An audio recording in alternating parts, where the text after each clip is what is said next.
আমি যেহেতু অনেকদিন ধরেই বড় ভিডিও বানাইনি, আজকে চলে এসেছি সেই জন্য বড় ভিডিও বানানোর জন্য। আর তার আগে তোমাদেরকে বলে দিই, একজন আমাকে কমেন্ট করে জানিয়েছিল মাটির শিব ঠাকুর বানানোর জন্য, তার জন্যই আমি আজকে এই বড় ভিডিও দিয়ে সেই মাটির শিব ঠাকুরটা আমি বানাবো। কীভাবে বানাই তোমরা দেখতে থাকো।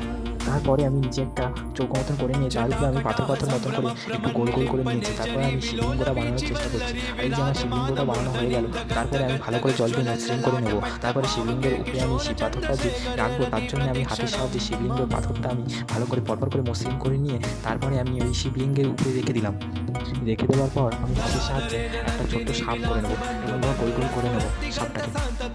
তারপর সাপটা হয়ে গেলে আমি শিব ঠাকুরের গলায় দিয়ে দেবো এরকমভাবে। তারপর সাপটার গায়ে একটু ডোরা কাটা করে নিলাম। সাপ বলে কোথায় ডোরা কাটা করবো না, তারপরে আমি শিবলিঙ্গটার গায়ে দাগ দাগ করে নিচ্ছি। তারপরে শিবলিঙ্গর মাথায় আমি তিলক কেটে দিলাম। তারপর আমি আরও কিছু পাথরগুলো লাগিয়ে দিলাম কাদা।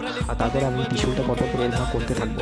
যেহেতু আমার নিচে পাট হয়ে গেছে, তার জন্য আমি আবার উপরে পাট এরকম করে নিলাম। তোমরা দেখতে থাকো। তারপর এই যে আমার হয়ে গেছে, তারপরে আমি ওটাকে লাগিয়ে নেবো। লাগিয়ে নেওয়ার পরই এরকমভাবে সাইডে আমি দাগ দাগ করে ডোরা কাটা এরকমভাবে পরপর এরকমভাবে দাগ করে নেবো। এবং করে নেওয়ার পরই আমি আবার এরকম করে নিচ্ছি উল্টো সাইড দিয়ে এরকম করে নিলে একটু দেখতে ভালো লাগবে বলে। আর তোমাদের কাছে যদি আমার এই ভিডিওটা যদি তোমাদের ভালো লেগে থাকে, অবশ্যই আমাকে একটা লাইক করে যাবেন। এর পরের ভিডিওতে আমি কী বানাবো তোমরা কমেন্ট করে জানাও। তাড়াতাড়ি বাই বাই।